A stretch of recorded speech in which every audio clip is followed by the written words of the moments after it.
Selamat datang kembali di The Deep Dive. Diskusi kita hari ini sebenarnya berangkat dari pertanyaan Anda, para pendengar. Iya, betul. Dan ini pertanyaan yang menarik banget loh. Menarik sekali. Jadi Anda mengirimkan kami beberapa ayat Al-Quran dan intinya bertanya gini, gimana sih sebenarnya Al-Quran itu membedakan antara ilmu yang pasti, keyakinan pada hal gaib, terus spekulasi atau praduga, sampai kebodohan. Dan ini bukan sekedar pertanyaan akademis kan? Ini pertanyaan tentang bagaimana kita memproses dunia di sekitar kita. Tepat, apalagi di tengah tsunami informasi, hoax, dan klaim-klaim aneh di luar sana. Kita semua butuh semacam filter mental kan? Nah, pertanyaannya, apakah Al-Quran menawarkan filter semacam itu?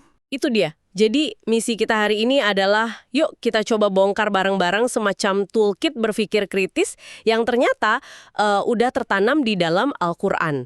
Kita mau lihat gimana Al-Quran menetapkan batasan pengetahuan, mendorong kita cari kebenaran, sekaligus ngasih peringatan keras soal bahaya ikut-ikutan asumsi. Oke, menarik sekali. Mari kita mulai. Oke, kita mulai dari fondasinya ya. Anehnya nih, fondasi pengetahuan dalam Al-Quran justru dimulai dengan pengakuan atas ketidaktahuan.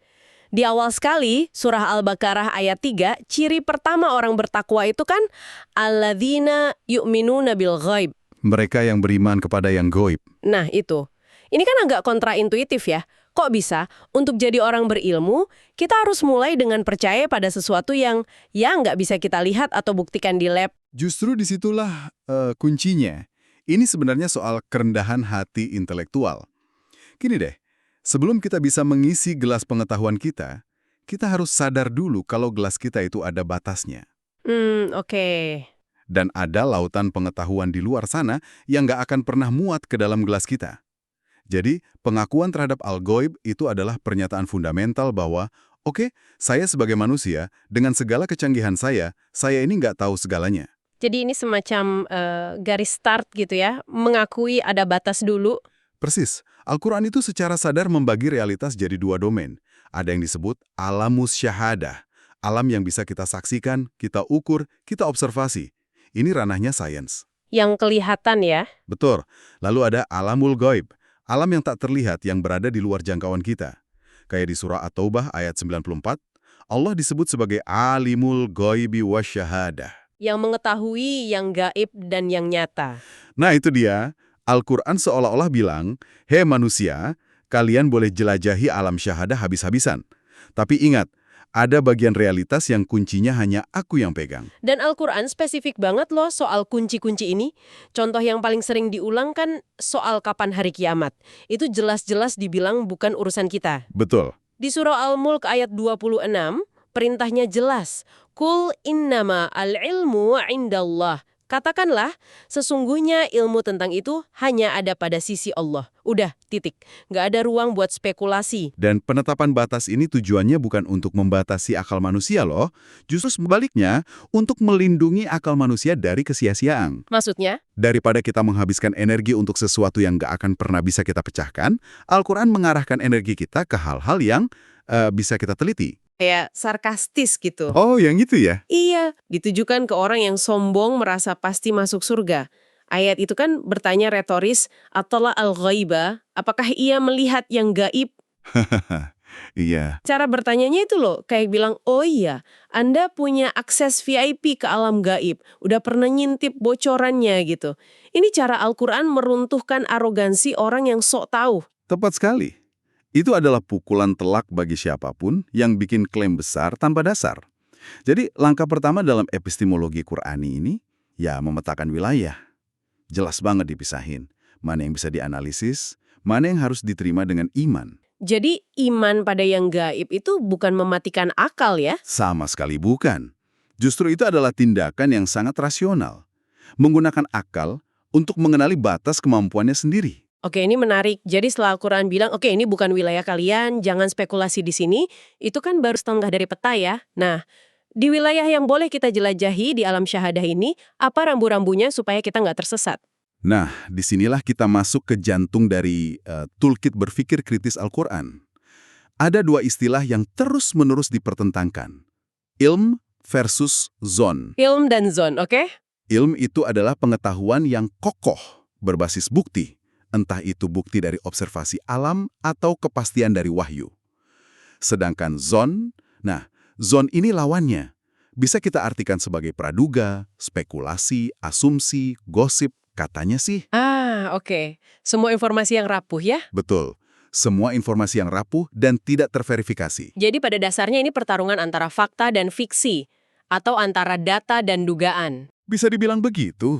Al-Quran secara konsisten memuji orang yang mencari ilm dan mencela mereka yang cuma ikut-ikutan zan, karena zan dianggap sumber utama kesesatan. Ada ayat kunci di surah Yunus, ayat 36, yang bunyinya, وَمَا يَتَّبِعُ أَكْثَرُهُمْ إِلَّا ظَنَّ إِنَّ الظَّنَّ لَا يُغْنِي مِنَ الْحَقِّ شَيْئًا. Artinya apa itu? Dan kebanyakan mereka tidak mengikuti kecuali persangkaan zan saja. Sesungguhnya persangkaan zan itu tidak sedikit pun berguna untuk mencapai kebenaran. Ini kritik universal terhadap budaya ikut-ikutan tanpa verifikasi. Ini ada contoh kasus yang luar biasa di surah An-Nisa ayat 157 soal penyaliban Nabi Isa. Waktu itu kan ada klaim besar ya, tapi Al-Quran datang dan bilang, tunggu dulu. Informasi kalian dasarnya apa? Ayatnya bilang, Mallahum bihi min ilmin illa tiba'adh-dhon. Mereka tidak mempunyai pengetahuan pasti tentang itu, kecuali hanya mengikuti persangkaan dhon, belaka. Nah, itu dia. Ini kan seperti Al-Quran sedang melakukan fact-checking terhadap sebuah berita yang udah viral ribuan tahun. Analogi yang sangat pas. Al-Quran pada dasarnya bilang, klaim kalian itu nggak didukung oleh ilm, cuma didasarkan pada dhon, cerita dari mulut ke mulut, keyakinan nenek moyang, atau kesimpulan prematur. Lalu Al-Quran menawarkan versinya sebagai ilm. Betul, sebagai pengetahuan definitif dari Tuhan. Nah, peralihan dari dhon ke ilm inilah yang menjadi proyek pencerahan dalam Al-Quran. Caranya, ya dengan memperhatikan ayat atau tanda-tanda, baik di alam semesta maupun di dalam kitab suci. Tunggu, saya jadi kepikiran kisah di surat Al-Kahfi, pria pemilik kebun yang sombong itu. Iya. Dia kan bilang, dan ini pilihan katanya penting banget, ma'adhunnu an tabida hadhihi abada wa ma'adhunnu as-sa'ata qa'imah. Aku kira kebun ini nggak akan binasa selamanya, dan aku kira hari kiamat nggak akan datang. Nah, kuncinya di situ. Wah, kata kuncinya al-dhunnu, dari akar kata yang sama dengan dhon. Berarti dia ini contoh sempurna orang yang terperangkap dalam praduganya sendiri ya? Sempurna. Dia membangun seluruh pandangan hidupnya di atas dhon yang didasari kesombongannya saat itu. Dia nggak punya data, nggak punya ilmu tentang masa depan, dia cuma menduga-duga berdasarkan apa yang dia lihat di depan matanya. Dan kita tahu akhir ceritanya. Kebunnya hancur lebur. Membuktikan bahwa dhonnya itu 100% keliru. Tapi sebentar, bukankah sedikit dhon atau spekulasi itu wajar dalam hidup? Kalau kita mau investasi saham misalnya, atau memulai bisnis kan kita juga berspekulasi. Apa itu dilarang juga? Pertanyaan bagus sekali. Nah, disinilah kita perlu membedakan. Al-Quran itu tidak melarang kalkulasi risiko yang terukur. Seorang investor yang baik akan mendasarkan spekulasinya pada ilmu sebanyak mungkin. Data pasar, tren, laporan keuangan. Itu beda. Oke. Yang dikritik keras oleh Al-Quran adalah dhon dalam ranah kebenaran fundamental. Menggantungkan keyakinan tentang Tuhan, akhirat, dan tujuan hidup hanya pada kira-kira atau perasaan saya sih, tanpa mau mencari ilmu dari sumbernya. Itulah yang dianggap berbahaya. Oke, jadi kita sudah punya petanya, yaitu mengakui adanya al-ghaib. Kita juga sudah tahu rambu-rambunya, yaitu selalu cari ilmu dan waspadai jebakan dhon. Pertanyaannya, destinasinya kemana? Apa tujuan akhir dari perjalanan pengetahuan ini? Tujuannya adalah mencapai level yang disebut yakin. Kalau ilmu adalah prosesnya, yakin adalah hasilnya. Yakin. Yakin ini sering diterjemahkan sebagai keyakinan, tapi maknanya lebih dalam dari sekedar percaya. Yakin itu kepastian, sebuah pengetahuan yang sudah terinternalisasi, sudah meresap ke dalam hati, sampai nggak ada lagi keraguan sedikit pun. Jadi ini bukan lagi sekedar tahu di kepala, tapi sudah mantap di hati ya? Tepat. Kondisi di mana pengetahuan dan perasaan itu menyatu. Dan menariknya, Al-Quran bahkan mengisyaratkan adanya tingkatan-tingkatan yakin. Oh ya?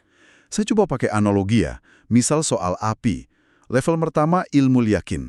Anda tahu ada api, karena baca di buku atau diberitahu orang. Level kedua ainul yakin. Anda melihat api itu dengan mata kepala sendiri. Ini disebut di surah At-Takatsur. Melihat langsung ya? Betul. Level ketiga, hakul yakin. Anda merasakan panasnya api itu di kulit Anda. Ini tingkat kepastian tertinggi, pengalaman langsung. Nah, di surah Al-Haqqah ayat 51, Al-Quran mendeskripsikan dirinya sebagai lahaqqul yakin, kebenaran yang paling hakiki dan pasti. Wow, dan kalau ada puncak yang dituju yaitu yakin, pasti ada jurang yang harus dihindari. Lawannya, jahal, kebodohan. Saya jadi ingat doa Nabi Yusuf di surah Yusuf ayat 33, saat digoda, beliau kan berdoa agar dilindungi Tuhan, kalau tidak, beliau akan termasuk minal jahilin. Dari golongan orang-orang yang bodoh, jahil. Betul. Dan lagi-lagi, kita harus hati-hati dengan terjemahan. Jahil atau jahiliyah dalam Al-Quran itu bukan sekedar tidak tahu atau tidak sekolah. Bukan kurang informasi ya? Bukan. Jahal itu sebuah sikap. Jahal adalah kesombongan yang membuat seseorang menolak bukti.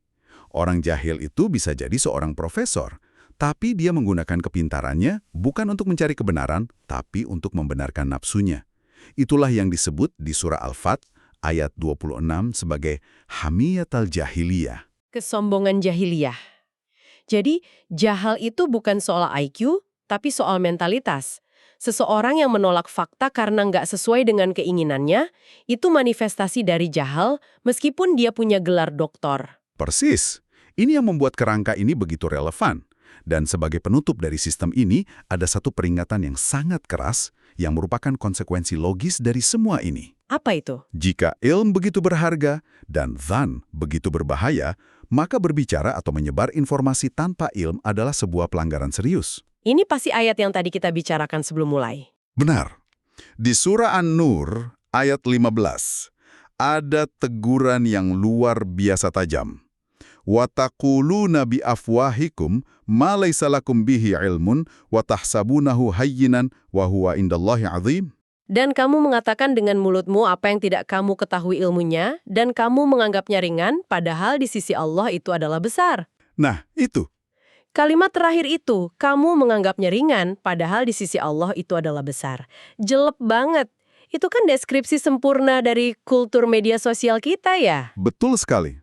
Satu kali klik share pada berita yang belum kita verifikasi, kita anggap itu hal sepele, hal ringan. Padahal ayat ini bilang, di sana itu dicatat sebagai perkara besar. Sangat besar. Karena itu meracuni ekosistem pengetahuan. Itu adalah tindakan yang mempromosikan dzan dan menghalangi orang dari ilmu. Sangat koheren ya. Sebuah perjalanan yang dimulai dari kerendahan hati. Tepat. Pertama, kita mulai dengan mengakui adanya al-ghaib sebagai pengakuan jujur akan batas pengetahuan kita. Kedua, kita jadi detektif kebenaran, secara aktif mengejar ilmu pengetahuan yang berbasis bukti. Baik dari alam maupun wahyu. Betul. Ketiga, kita jadi sangat waspada dan secara sadar menghindari jebakan syen atau praduga. Dan keempat, semua ini kita lakukan demi mencapai destinasi akhir, yaitu yakin atau keyakinan yang mantap sambil menjauhi jurang jahil, kebodohan yang lahir dari arogansi. Dan yang paling menarik, toolkit ini bukan cuma untuk membahas teologi di Menara Gading loh. Maksudnya? Ini adalah panduan berpikir kritis yang luar biasa praktis untuk navigasi kehidupan sehari-hari di abad ke-21. Oke, coba jelaskan lebih lanjut. Coba kita renungkan sejenak, sebuah pemikiran untuk Anda bawa pulang. Di zaman sekarang, di mana setiap detik kita dibombardir informasi, berita bohong, teori konspirasi, dan klaim-klaim bombastis di media sosial, bagaimana jika kita menerapkan filter Qur'ani ini secara sadar? Menarik. Sebelum kita menerima, mempercayai, apalagi menyebarkan sebuah informasi, kita berhenti sejenak, kita tanya pada diri sendiri. Informasi ini masuk kategori ilm atau zon, ada buktinya, bisa diverifikasi, atau ini cuma asumsi, rumor, dan opini tanpa dasar? Jadi ini semacam checklist mental sebelum bertindak. Tepat. Mungkin pendekatan kuno yang usianya sudah lebih dari 1.400 tahun ini justru adalah firewall mental paling canggih yang kita butuhkan untuk bertahan di era digital sekarang.